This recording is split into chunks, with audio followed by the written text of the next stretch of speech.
you had two tenured players in Philadelphia, right? We'll get to Embiid in a second, but Ertz, which to me is, again, not a surprise and or shock, but when you have a player come out and says, look, I want to stay in Philly. I'm going to try to put everything behind me. Apologies were made. I want to retire as an Eagle. This veteran player, who's been a very good player for the Philadelphia Eagles, he has, no doubt, is trying to make amends, if you will, right? I mean, think about that. Trying to make amends. And again, I thought, if anything, they were going to try to move him, maybe to Buffalo. I thought it would be a good fit.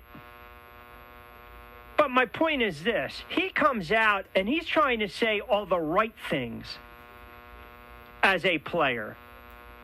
He's basically saying, look, let's just bygones be bygones. Let's try to run it back and see what happens. And I don't know if he's saying it because he feels, all right, hey, man, these guys are holding me hostage. They're refusing to trade me. But the bottom line is he spoke out. He said something. Then you have another long-tenured player in Philadelphia, face of the franchise in the Philadelphia 76ers, and that's Joel Embiid, who came out probably about 6 hours ago because there was a report, something tweeted out, that the Sixers reportedly had to pick between Embiid, the big man, and Ben Simmons, which is something that I've said in the past. So, of course, Embiid goes on Twitter, and that's what he does. And when you start to get a player that tweets once, twice, 3 times, 4 times, you kind of know that you're getting under his skin, right? If you think about it, I think some of the stuff he's saying or tweeting, not flat out coming out saying he didn't get along with Ben Simmons, right? Because he said, trust me, bro, sources, trust me, bro, stop using my name to push people's agendas.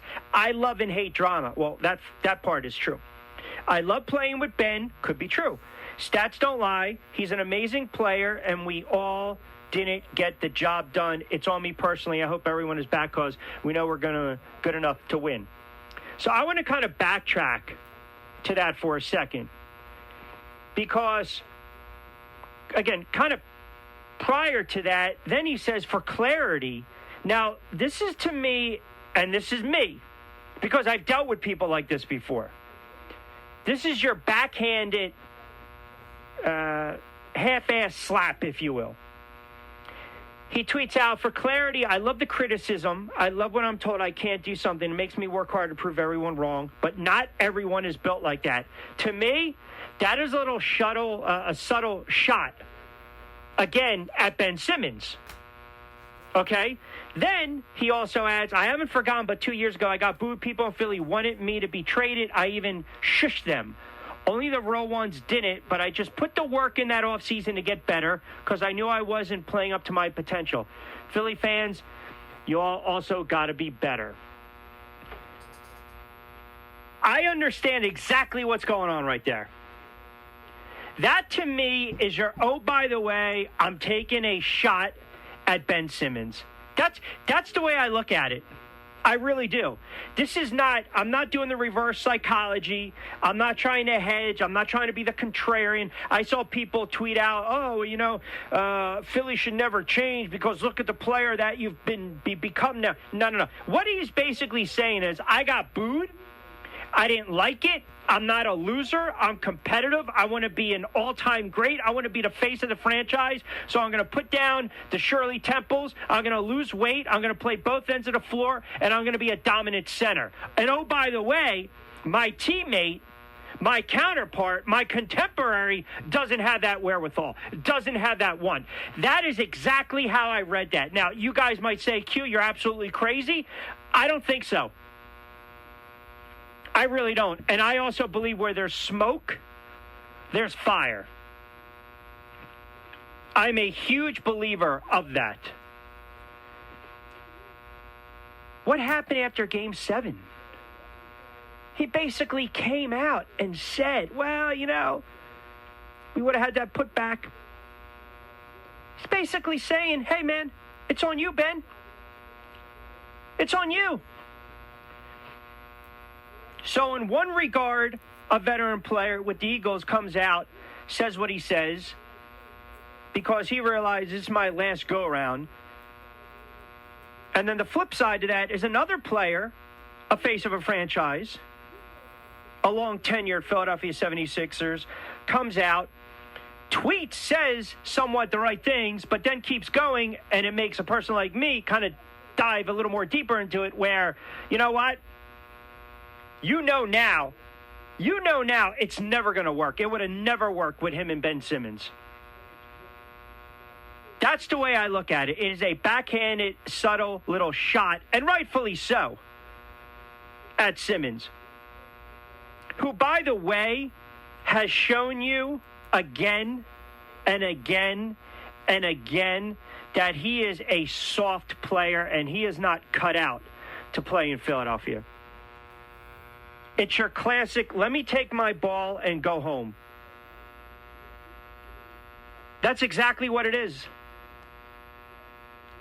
And that's not going to fly in that city. It's not going to fly in this area. It's just not. This is not about fans. You know, fans and media, there's a misconception. Fans and media, they run players out of town. You know what? The player runs himself out of town. The player runs himself out of town. If the player doesn't have the mental fortitude or the toughness or the thick skin to deal with a harsh fan base or the media, that's on the player, man. That's not on them. Yeah, are there some jackass media members out there that want to push their narrative and push their agenda? Of course.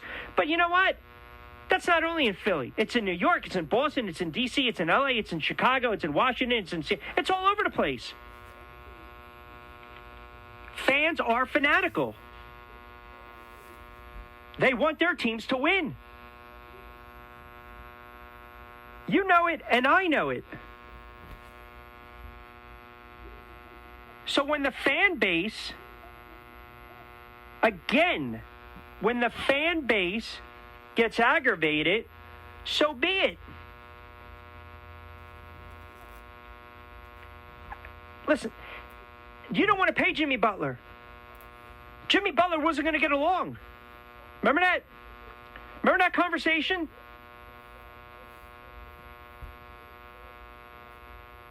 I mean, come on.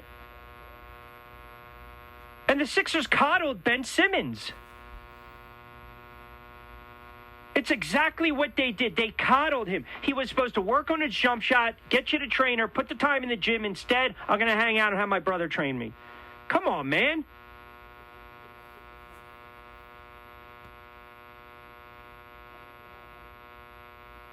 Seriously.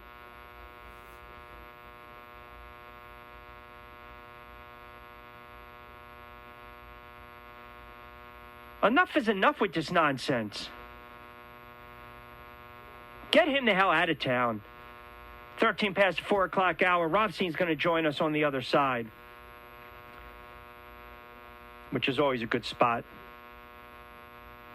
So we'll have a little fun. We'll take a quick time out. Corey Parsons in the 5 o'clock hour. You guys are already tweeting at me, which means I struck a nerve. At Rich Q on Q, at 1490. Sports Bet, keep it locked in. 15 past 4 o'clock hour. Just cranking it up on a Wednesday down the shore, right here on AM 1490, Sports Betting Radio.